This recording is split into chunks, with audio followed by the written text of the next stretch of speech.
tugenda kutuuka buli kafo konna kamanyi nti nno mulimu ekitongole ekinene.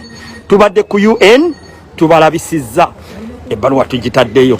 Tuze ku kano ka Ugandan Embassy bonna abajjudde banyampi nga wokiwulira banyampi abawedde emirimu. Babi bere temuli munna Uganda bayindi bajjudde muri be bali mu kukola mu Ugandan Embassy. Can you imagine? We have a lot of people who can drive car, who can do everything. Indians are inside working. We're not racist, but we have to first look for Ugandans. We are not racist at all, but Ugandans first. Ugandan first. Look at them. When I put the camera, they run away. See them. Shit people. Shit people. When I put the camera, they run away. We have to come for you and put our word. We're not gonna harm anyone. We are not criminal. We're not gonna harm anyone. But I want to promise you will not get peace. If we don't have peace, you will not get peace. Everywhere we have to reach it. Just to let you know. Mutisatisa mukuba obufaananyi mu musindikire government. Government my foot. Government ya muyavuddeko dda. Government eriko ya Bobby Wine. Government ya muyavaako dda. Just to let you know. Just to let you know, government ya muyavaako dda. Bobby Wine gwe tumanyinga president waffe ne woono tutta tojja tumalawo my friend. Tosobola tumala. Wemba temuli bakyamu lwaki we tuba tunuzaamu kamera waggulu nga mudduka. We tuba tunuzaamu kamera nga gadduka. Agabi! We have to put you down. Mutu kube ifana tetukyate mutu fuze nga mutu tiisa mutu teekamu okutya. Twabuuse. Mutu tiisa twabuuse.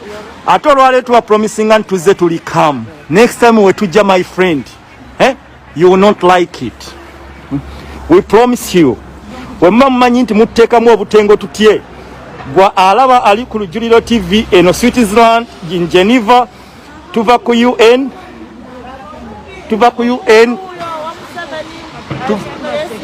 ku UN ne tubalabisa era ebbaluwa yaffe ejja kuba buli kimu etuuka kakati nno gwe mukulu tubahirwa abasamali tubasibimanyi na byogera. Woba osuubira nti nno n'otusookayo twakusooseeyo dda. We gonna put you down. We gonna put you down my friend. Tosobola kulayira Uganda. Ne wonooba olayidde togenda kufuna mirembe. Mpozi genda olayirire mu kayumba ne Janet nga akuwulira. We have to put you down.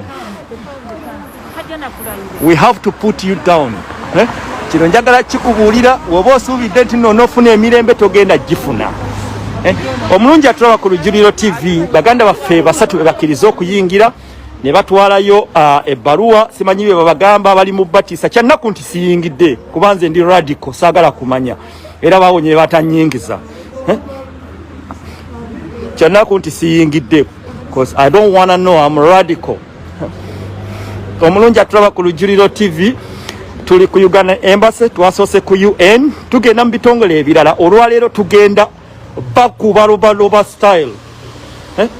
Tugenda balumba paka wonoota baganda baffe bali mu kkomera abatalina kye baakola paka wono obanga olangirira ebyavudde mu kalulu ebituufu sebyo ebiri feke ate mpozi n'ekirala tukuwooninga nti internet ogizizzaako kitubadde tulinda kati kano kalinga wonoolaba nti kansooke ndye ku saladi Switzerland kasi katono kati kano ka saladi kati ogenda kuwulira kye bayita demonstration my friend. If you are joking, we have to put you down.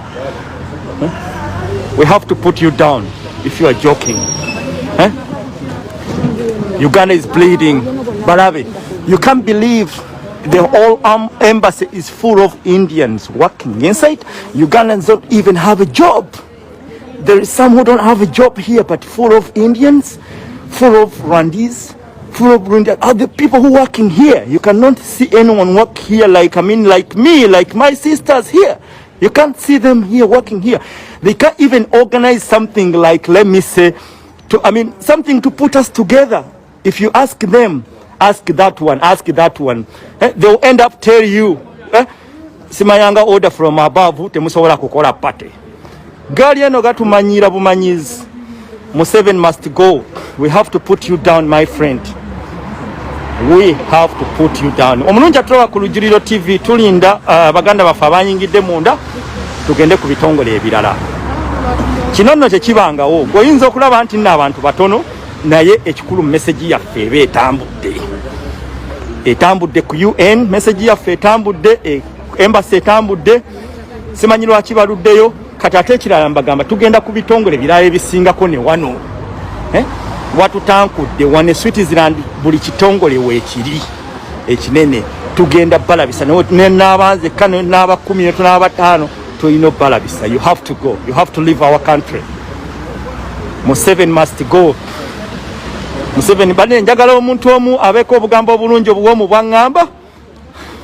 Sister kiki oyogera kwe kumbeera eriwo totya yogera totya, you have your freedom. Embeera eriwo yes eri nti tukooye.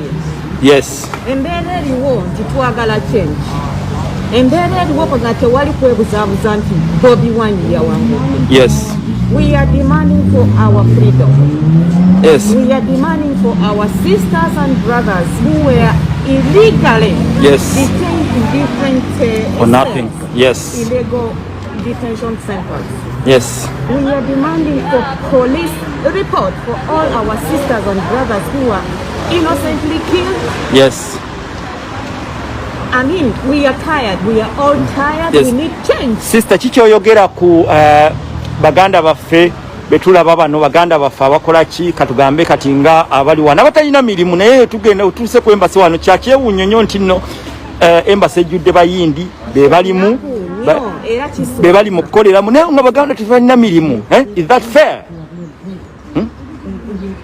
I don't care. That is the truth. No, mwebali, come on. I don't care. That is the truth. That is the truth. Tulina okwogera amazima. Amazima galina okuba amazima temutya. No, my sister. That is the truth. Lwaki tebanzikiriza kuyingira mbalabisi? No. No. Mu Sri Lanka kyekimu. We need our people to work in those places, not foreigners. Sijirina. Yes. We need our people, not those people, to work in those big places. Yes.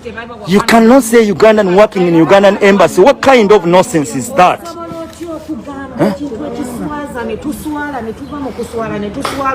Yes. Enguudo ze Uganda zirimu ebinnya gwolondawo kiriwa kyogwamu okusinziira ku bunene bw'omupiira gw'emmotoka yo naye bagenda ne bakoleza ekkongo. Yes, we have to put you down. I promise you, we have to put you down. We have to put those places, our sister, our brothers. I mean, we don't have job. How can you let foreigner work in embassy?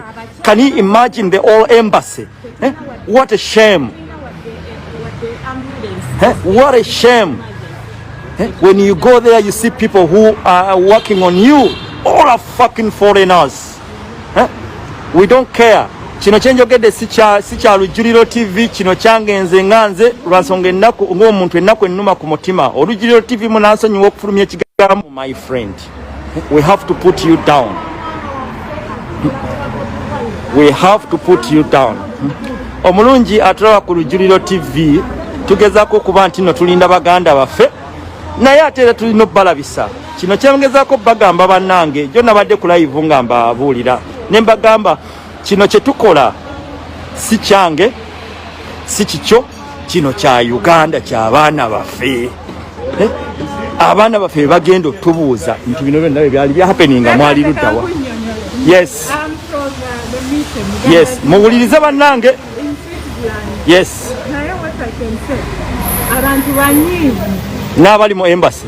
Abantu banyiivu abali mu embassy si banyiivu naye bakulaba ku bulumi bw'abantu omuntu ng'alina obulumi abatya benda bye maringa atuyirawo omubiri nayiyeewo omubiri bannayuganda musituke bannayuganda abali mu nsi endala musituke kyenjagala okubuuza bakuyiwawo omubiri kati kyenjagala okubuuza sisi tukangayo naye kati olutawo nze kyebayita okuyiwawo omubiri naye soko gyotunyonyole wamma wano kaira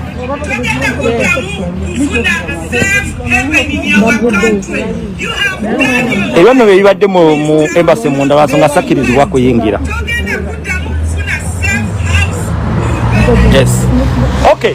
Omulungi ataba ku Lujjuliro TV tulabika nti wano tuvuddewo message yaffe etambudde kati tugenda walala teteri kuzikiza.